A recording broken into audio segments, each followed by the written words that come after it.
ప్రతి ఒక్కరికి నేను బాగుండాలి, నాకేం జరగరాదు. అంటే నా జీవితం మొత్తం బాగుండాలి. నేను సచ్చేదాకా నాకు నెగటివిటీ రాకూడదు. ఏ సమస్యలు రాకూడదు అని చాలామంది థింక్ చేస్తారు. నిజం. కానీ ఏదైతే నీకు బాధొస్తదో, ఏదైతే నీకు లాస్ అవుతుందో బిజినెస్‌లో కావచ్చు, ఎందులోనో కావచ్చు. నీకు ఏదైనా ఒక సమస్య వచ్చినప్పుడు అప్పుడు నీకనిపిస్తది. నాకే ఎందుకు ఇలా జరుగుతుంది? అసలు నేనేం పాపం చేశాను? అసలు దేవుడు నన్ను కరుణించాడా? అని ఒకరి మీద పడి ఏడుస్తాను. కానీ ఏదైతే నీకు మంచిగా జరిగినప్పుడు నువ్వు ఒక్క రోజు కూడంగా నువ్వు దీని గురించి ఆలోచించలేదు.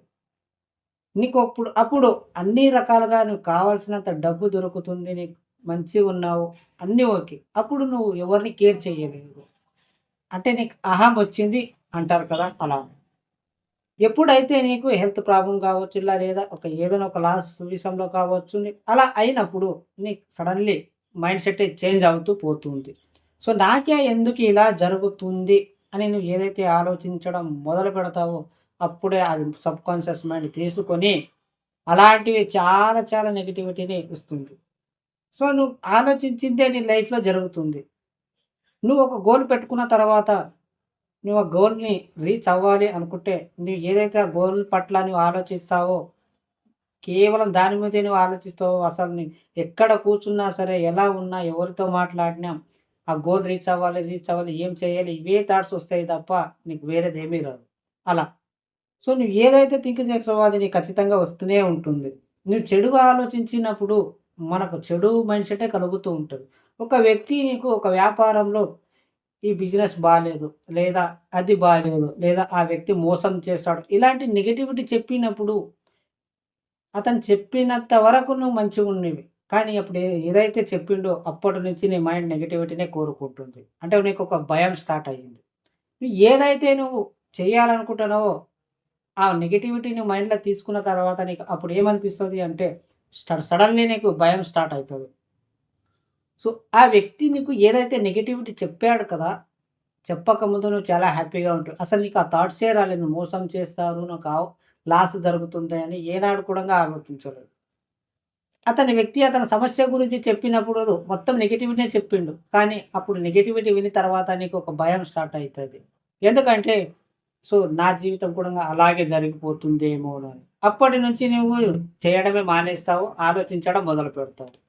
ఎప్పుడైతే నువ్వు ఆలోచించడం మొదలు పెడతావో అప్పుడే నీవు దెబ్బతిన్నట్టు లెక్క. ప్రతి మనిషికి అప్ అండ్ డౌన్ ఉంటుంది. అప్ అండ్ డౌన్ లేని మనిషే లేడు. దాన్ని కొంచెం కాస్త టైం పడుతుంది. ఈ సమయం ఉన్నట్టు రేపు ఉండదు. ఇది గుర్తుపెట్టుకో. ఈరోజు ఏదైతే ఒక సంవత్సరం కావచ్చు లేదా 2 సంవత్సరాలు కావచ్చు నువ్వు అనుకున్న పని జరగవు. సో, నువ్వు అనుకున్నది ఏది జరగవు. డబ్బు రాదు. నీ జీవితమే అందరూ నిన్ను రెస్పెక్ట్ కూడా ఇవ్వరు. అందరూ నిన్ను ఒక వింతగా చూస్తారు. అప్పుడు నీకనిపిస్తది. ఉండడం కన్నా చచ్చిపోవడమే బెస్ట్ అని. నువ్వు ఏదైతే ఆలోచిస్తున్నావో, ఆ ఆలోచనని కొంచెం నువ్వు కంట్రోల్‌లో పెట్టుకుంటే, ఈ టైము మళ్ళీ నాకు ఎప్పటికి రాదు అని నువ్వు కొంచెం కంట్రోల్ చేసుకొని ఉన్నావనుకో, ఈ సమయం నీకు మళ్ళీ ఎప్పటికీ రాదు. ఈ సమయం మళ్ళీ నీకు ఎప్పటికి రాదని నువ్వు ముందుకు నడిస్తే ఖచ్చితంగా నువ్వు అనుకున్నది సాధిస్తావు. ఈ ఈ కష్టం వచ్చినప్పుడు మనకు అలాంటి నెగటివిటీనే మనకు వస్తూ ఉంటది. ఆ నెగటివిటీని కంట్రోల్ చేయడానికే మన మైండ్ సెట్ అనేది మన కంట్రోల్‌లో పెట్టుకుంటే, ఖచ్చితంగా మీరు ఎప్పుడు కూడా మీ జీవితం మీద విరక్తి కలగదు. అసహ్యం కలగదు. పక్కవాడి గురించి మళ్ళీ జీవితంలో కంపేర్ చేసుకోవద్దు. నీ జీవితం నీదే. ఇది ఎందుకిలా అవుతుంది అంటే అన్నీ నీ లోపలే ఉన్నాయి.